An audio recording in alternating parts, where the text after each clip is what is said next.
नमस्कार माझ्या प्रियजनांनो, मी उपसरपंच निकलेश बेबी रमेश चांबरे, ग्रामपंचायत ताडाडी.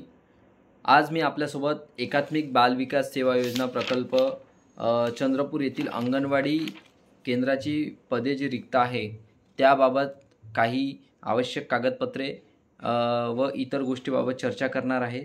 तर त्यामध्ये तारीख दिली आहे त्यांनी 6 फेब्रुवारी 2025 ते 20 फेब्रुवारी 2025 पर्यंत तुम्हाला फक्त अर्ज सादर करता येणार आहे. तर हे अर्ज सादर करत असताना तुम्हाला त्यांनी काही कागदपत्रे दिलेले आहे.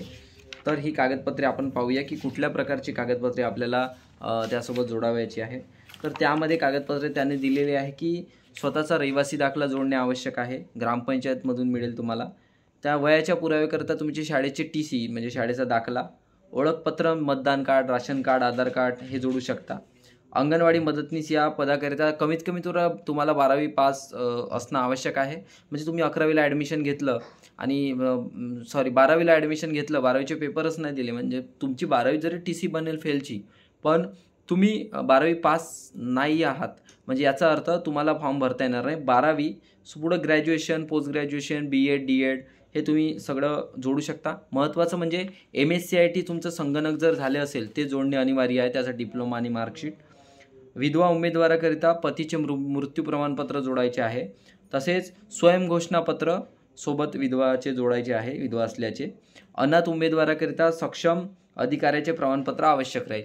म्हणजे एखादा व्यक्ती आहे, समजा एखाद्या व्यक्तीचं लग्नच नाही झालं, स्त्रीचं आई वडील भाऊ सर्व मरण पावले, ती एकटीच राहते, म्हणजे ती अनाथ झाली. एखाद्या महिलेचं लग्न झालं, तिचे सासरे सासू किंवा पती मरण पावले आणि ती एकटी राहते, हे अनाथ झाली, तर संबंधित कार्यालयातून संबंधित सक्षम अधिकाऱ्याकडून ते अनाथ प्रमाणपत्र तुम्हाला जोडायचे आहे. त्यानंतर SC ST OBC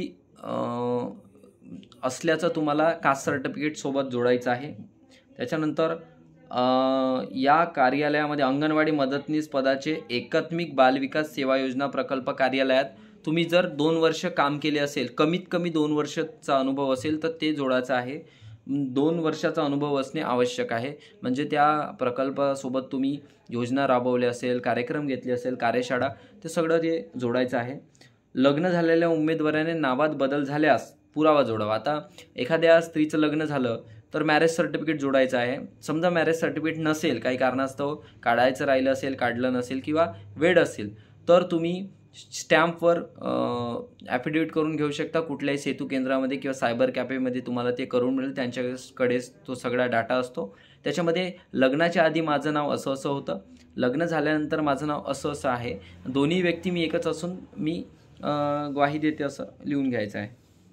त्यानंतर अपत्यासंबंधी जन्मतारखेचा दाखला. आता अपत्यासंबंधी म्हणजे तुमची मुलं आहे, तर मुलं किती आहे ते जोडायचं आहे. प्रतिज्ञापत्र लिहून द्यायचं आहे तुम्हाला, मला एवढी एवढी मुलं आहे म्हणून, ते फॉर्मसोबत जोडलेलं आहे.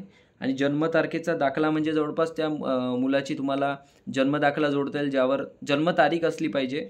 TC जोडता येईल, ज्यावर सुद्धा जन्मतारीख असते. आणि हे असताना हे जे सर्व झेरॉक्स आहे हे सुस्पष्ट अक्षरात तुम्ही लिहिलं पाहिजे. त्याच्यावर खोडतोड नको, कुठलंही काय म्हणते कुठलंही असं एक म्हणजे कुठतरी ऑड दिसेल अशा प्रकारचं त्याच्यावर तुमचं लिखाण नसलं पाहिजे. चांगल्या अक्षरात लिहिलं पाहिजे.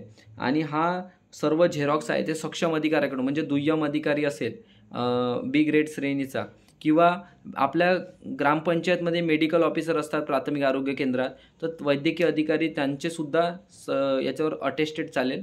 आता अटेस्टेड हे ओरिजिनल कागदपत्रावर नाही, म्हणजे ग्रामपंचायतचा रहिवासी दाखला घेतला तर त्याच्यावर नाही, पण जे झेरॉक्स जोडाल तुम्ही आपले सगळ्या कागदपत्र झेरॉक्सवर अटेस्टेड असणे आवश्यक आहे. याची तुम्ही काळजी घ्यावी. याच्यानंतर जो कालावधी दिला आहे हे कालावधी आपण पाहूया. अंगणवाडी सेविका व मदतनीससाठी तुम्हाला अर्ज करण्याचा कालावधी आहे 6 फेब्रुवारी 2025 ते 20 फेब्रुवारी 2025 सकाळी 10:30 ते सायंकाळी 4 या वेळेत तुम्हाला अर्ज करायचे आहे फक्त. त्यानंतर प्राप्त अर्जाची छाननी आणि प्राथमिक यादी तयार करायची जी तारीख आहे ती आहे 21 फेब्रुवारी 2025 ते 26 फेब्रुवारी 2025. त्यानंतर गुणवत्ता यादी पडताळणी समितीला मान्यता देणे व तक्त्याप्रमाणे नोटीस बोर्डावर प्रसिद्ध करणे ही आहे तारीख 3 मार्च 2025 ते 5 मार्च 2025. आणि त्यानंतर गुणवत्ता यादीतील उमेदवारांकरता हरकती आक्षेप तक्रार नोंदविणे.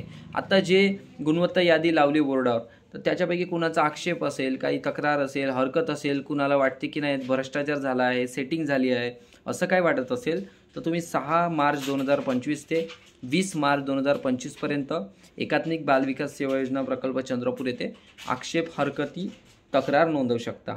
आणि निवड यादी जाहीर करणे, मूळ प्रमाणपत्र तपासणे 21 मार्च 2025 ही तारीख आहे.